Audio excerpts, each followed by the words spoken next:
नमस्कार मित्रहो, दी पॉलिटिक्स चॅनलवर आपल्या सर्वांचं स्वागत आहे. पहिल्या टप्प्यातल्या निवडणुका मतदान आज होणार आहे आणि पाचही राज्यामध्ये पाचही मतदारसंघामध्ये विदर्भातल्या चुरशीची लढत आहे. पण आज आपण यावर चर्चा करणार आहोत की मुख्यमंत्री एकनाथ शिंदे यांना आणखी एक धक्का बसलेला आहे आणि तो धक्का म्हणजे रत्नागिरीची जागा भाजपने बळकावलेली आहे.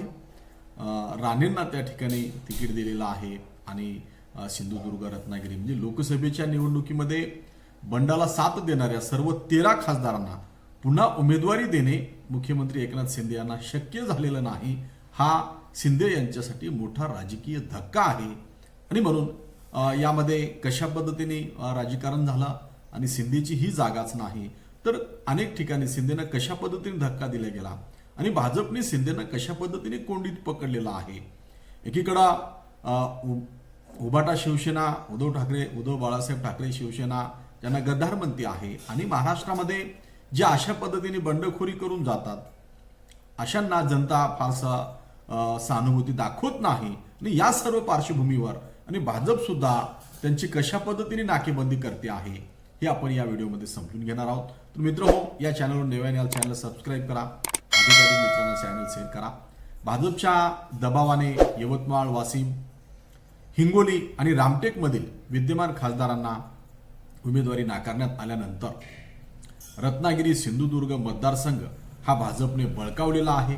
भाजपच्या एकूणच दबावाच्या राजकारणाने ठाणे, दक्षिण मुंबई, नाशिक, पालघर हे मतदारसंघ शिंदे यांच्याकडे कायम राहतात का याची आता उत्सुकता आहे. कारण नाशिकला सुद्धा छगन भुजबळांना तिकीट द्यायचं आहे असं भाजप म्हणते आहे आणि मग ती जागा शिंदेसाठीची आहे, अगोदरचा खासदार शिंदेचा. मग शिंदे कशा पद्धतीने ती जागा टिकवतील याकडेही सर्वांचं लक्ष लागलेलं आहे. ठाणे, दक्षिण मुंबई, नाशिक, पालघर या त्या जागा आहेत. सिंधुदुर्ग रत्नागिरी मतदारसंघातून रत्नागिरी सिंधुदुर्ग मतदारसंघातून भाजपचे केंद्रीय मंत्री नारायण राणे यांची उमेदवारी काल जाहीर केली. उमेदवारी अधिकृतपणे जाहीर होण्यापूर्वी राणे यांनी प्रचाराला सुरुवात केलेली होती. ही जागा सोडण्यास शिंदे गटाचा तीव्र विरोध होता. शिंदे आपली पूर्ण शक्ती पणाला लावून ही जागा टिकवण्याचा प्रयत्न करत होते. उद्योगमंत्री उदय सामंत यांनी आपल्या भावाला उमेदवारी करता सारी ताकद पणाला लावली होती. रत्नागिरीमध्ये शिवसेनेचाच उमेदवार निवडून येऊ शकतो असे सामंत यांचे म्हणणे होते. पण भाजपने रत्नागिरी सिंधुदुर्गची जागा राणे यांच्यासाठी प्रतिष्ठेची केली होती. शेवटी महायुतीत ही जागा भाजपने बळकावलेली आहे. हा एकनाथ शिंदेंना मोठा धक्का आहे. कारण राजकीय या बंडामध्ये एक तर जनतेची सहानुभूती उद्धव ठाकरेंकडे गेलेली आहे. यांना बंडखोर गद्दार म्हणून गणले जाते आहे आणि अशा काळामध्ये जे 13 जागा आहेत त्याही टिकवता आल्या नाही तर राजकीय अस्तित्वाचा प्रश्न निर्माण होतो. रत्नागिरी सिंधुदुर्ग मतदारसंघाची जागा गमावावी लागल्याने मुख्यमंत्री एकनाथ शिंदे यांना मोठा फटका बसलेला आहे. रामटेकमध्ये तुमाले, यवतमाळ, वाशिममधील भावना गवळी आणि हिंगोलीतील हेमंत पाटील या विद्यमान 3 खासदारांना भाजपच्या दबावामुळे शिंदे यांना उमेदवारी देता आलेली नाही. हेमंत पाटील यांची जाहीर झालेली उमेदवारी बदलण्याची नामुष्की शिंदे यांच्यावर आली. आता रत्नागिरी सिंधुदुर्गची ही जागा ही भाजपने बळकावलेली आहे आणि मग प्रश्न हा पडतो की गद्दारी करून बंड करून तुम्ही भाजपमध्ये गेलात आणि काय मिळवलात हा तो प्रश्न आहे.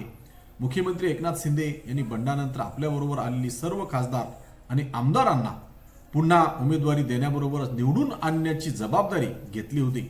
पण लोकसभा निवडणुकीमध्ये बंडात साथ देणाऱ्या सर्व 13 खासदारांना पुन्हा उमेदवारी देणे देखील शिंदे यांना शक्य झालेलं नाही. हा शिंदे यांच्यासाठी मोठा राजकीय धक्का आहे. लोकशाही निवडणुकीमध्ये सर्व खासदारांना शिंदे पुन्हा उमेदवारी देऊ शकलेले नाहीत. मग विधानसभेच्या वेळी भाजप शिंदे गटाच्या ताब्यातील मतदारसंघ कसे टिकवू शकतील आणि मग अशीच शक्यता वर्तवली जाते आहे की विधानसभेला सुद्धा याचाच पाडा पुढं गणल्या जाणार नाही काय. आणि ठाणे नाशिकचं आव्हान जर आपण समजून घेतलं आपल्याच लक्षात येईल. रत्नागिरी सिंधुदुर्ग मतदारसंघ भाजपने बळकावल्यावर ठाणे, दक्षिण मुंबई, नाशिक, पालघर हे 4 मतदारसंघ शिंदे यांच्याकडे कायम राहतात का याची उत्सुकता आहे. ठाणे मतदारसंघ हा मुख्यमंत्री शिंदे यांच्यासाठी अतिशय प्रतिष्ठेचा आहे. ठाण्यावर भाजपने दावा केलेला आहे. नाशिकमध्ये छगन भुजबळ यांना उमेदवारी द्यावी असा भाजपचा आग्रह आहे.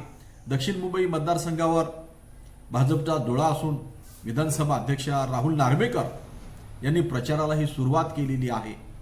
जे पालघरमध्ये शिंदे गटाचे राजेंद्र गावित हे खासदार असले तरी त्यांना स्वतःच्या भाजपच्या वतीने लढायचे आहे. त्यांना स्वतःलाच भाजपच्या तिकिटावर निवडणूक लढवायची आहे. या साऱ्या गोंधळामध्ये 4 पैकी आणखी किती मतदारसंघ भाजप किंवा राष्ट्रवादी एकनाथ शिंदे यांच्याकडून बळकावणार याची उत्सुकता आहे.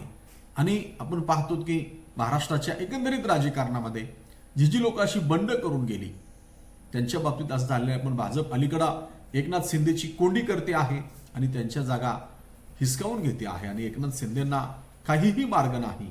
ते जागा वाचवण्यासाठी फार काही करू शकत नाहीत. हतबल झाल्याचं चित्र दिसते आहे. आणि म्हणून मग उत्सुकता राहिलेली आहे की या 4 जागांमध्ये सुद्धा काय होईल. दक्षिण मुंबई मतदारसंघावर सुद्धा त्यांचा डोळा आहे. नाशिकला तर छगन भुजबळ ना द्यायचं त्यांनी ठरवलेलं आहे. आणि राहुल नार्वेकर यांनी प्रचाराला सुरुवात केलेली आहे.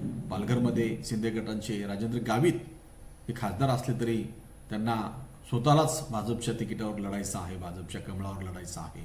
तर हे सगळं चित्र काय वाटते तुम्हाला? आपण हा व्हिडिओ आवडला लाईक करा. आपण या चॅनलला अद्याप सबस्क्राईब केला तर सबस्क्राईब करा. अधिकाधिक मित्रांना सेंड करा. आपलं काय मत आहे ते कॉमेंट करा. आज आपले धन्यवाद. जय हिंद, जय महाराष्ट्र.